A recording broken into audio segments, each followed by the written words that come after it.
చేపట్టాలి. రాజధానిలో 1000 ఎకరాలు బీసీలకు కేటాయించాలి. రాజధానిలో బీసీలకు 1000 ఎకరాలు కేటాయించాలి. బీసీ రక్షణ చట్టం, బీసీ రక్షణ చట్టం, బీసీ రక్షణ చట్టం. 5 ప్రధానమైన డిమాండ్లు భారత చైతన్య యువజన పార్టీ ప్రవేశపెట్టినటువంటి కోడే రామచంద్ర యాదవ్ గారి 5 డిమాండ్లలో మొట్టమొదటి డిమాండ్గా అమరావతిలో 1000 ఎకరాలు చట్టం కల్పించాలి. రక్షణ చట్టం కల్పించాలి. రాజధాని ప్రాంతంలో బీసీలకు 1000 ఎకరాలు కేటాయించాలి. రాజధాని ప్రాంతంలో బీసీలకు 1000 ఎకరాలు కేటాయించాలి. బీసీ కులాల కార్పొరేషన్ వెంటనే ఏర్పాటు చేయాలి. బీసీల కులాల కార్పొరేషన్ వెంటనే ఏర్పాటు చేయాలి. బీసీలకు నిధులు వెంటనే విడుదల చేయాలి. జిల్లాలే కోడే రామచంద్ర యాదవ్ గారి నాయకత్వం. జిల్లాలే కోడే రామచంద్ర యాదవ్ గారి నాయకత్వం. జిల్లాలే. నా పేరు నర్రావుల్ శ్రీనివాసరావు, న్యాయవాదిని మరియు బీసీవై పార్టీ రాష్ట్ర కార్యవర్గ సభ్యుణ్ణి. ఈరోజు బీసీవై పార్టీ నాయకులు, కార్యకర్తలు, రామచంద్ర యాదవ్ గారి అభిమానులు ఇక్కడికి రావడం గల ప్రధాన ఉద్దేశం, ఆంధ్ర రాష్ట్రంలో బీసీల సంఖ్య ఎంత అనేది రాష్ట్ర ప్రజలందరికీ తెలుసు. ఆంధ్ర రాష్ట్రం అభివృద్ధి చెందాలంటే బీసీలు అభివృద్ధి చెందితే ఆంధ్ర రాష్ట్రం అభివృద్ధి చెందినట్టే. అలాగే యువతకు అవకాశాలు మెరుగ్గా వచ్చినప్పుడే ఆంధ్ర రాష్ట్రం భవిష్యత్తు మెరుగ్గా ఉంటుంది. దీనికి సంబంధించి గత నెల ఫిబ్రవరి 22న బీసీ సింహగర్జన అని చెప్పి రాష్ట్ర నడిబొడ్డులో ఏర్పాటు చేయడం జరిగింది.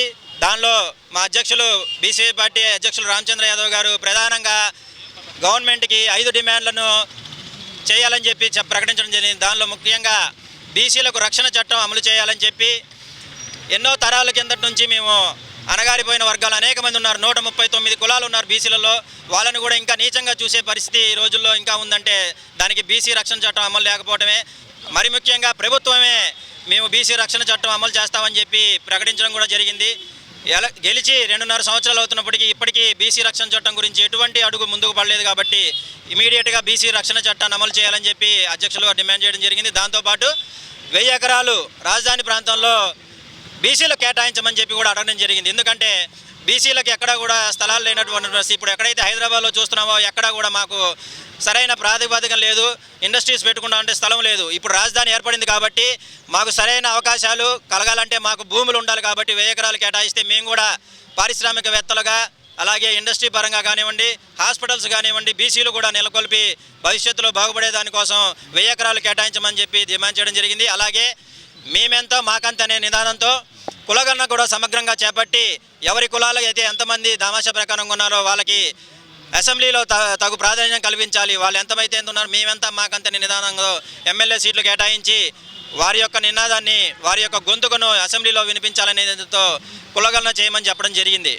అలాగే కులాలకి కార్పొరేషన్లు ఏర్పాటు చేయమని చెప్పి కూడా జరపడం జరిగింది. దీనిలో కులాలకి కార్పొరేషన్ ఏర్పాటు చేశారు కానీ ఎక్కడా కూడా నిధులు విడుదల చేయలేడు. ఇమీడియట్గా కార్పొరేషన్ నిధులు విడుదల చేయమని చెప్పి ప్రకటించడం జరిగింది. ముఖ్యంగా ఇటువంటి డిమాండ్లతో మేము రేపు ఏప్రిల్ 11వ తేదీ బోలే రామచంద్ర యాదవ్ గారు రాష్ట్ర నడిబొడ్డులో ఆమర నిరాహారదీక్షకు కూర్చోబడుతున్నారు. దీనికి సంబంధించి మేము ఈరోజు కలెక్టర్ గారికి మెమరాండం ఇచ్చి మా విజ్ఞప్తిని ప్రభుత్వానికి, మా డిమాండ్ని తెలియపరచమని చెప్పి శాంతియుతంగా మేము ఈరోజు ఇక్కడికి చేరుకోవడం జరిగింది. ధన్యవాదాలు. నేను బీసీవై పార్టీలో స్టేట్ బాడీలో సభ్యురాలని ఏఎస్సీ కమిటీలో ఇది పెట్టింది. ఈరోజు మా అన్నగారు 5 డిమాండ్స్ కోరుకున్నాడు. 5 డిమాండ్స్ 31లోగా మార్చి 31లోగా అయితే అయింది. కాకపోతే నిరాహార దీక్ష విజయవాడ ధర్నాకు కూర్చోబోతున్నాడు ఆయన. ఆమర దీక్షానికి ఆయనకు మేమందరం సపోర్ట్గా ఈ 5 డిమాండ్లు నెరవేరకపోతే మేము ఆ చౌక ధర్నాలో మేము కూడా ప్రతి ఒక్కళ్ళమే పేరున రాష్ట్ర కమిటీలు మొత్తం స్టేట్ కమిటీలు ఉన్న వాళ్ళంతా ఈ డిమాండ్లు మాకు చంద్రబాబు నాయుడు గారు చేశాడు, చేయకపోతే ఆయనతో పాటు మేము కూడా నిరాహార దీక్షకి సిద్ధమై ఉన్నాం. ఎన్నాళ్ళు చేసినా ఆమరణ దీక్ష అది వదిలితేనే మేము విడుదల అయింది.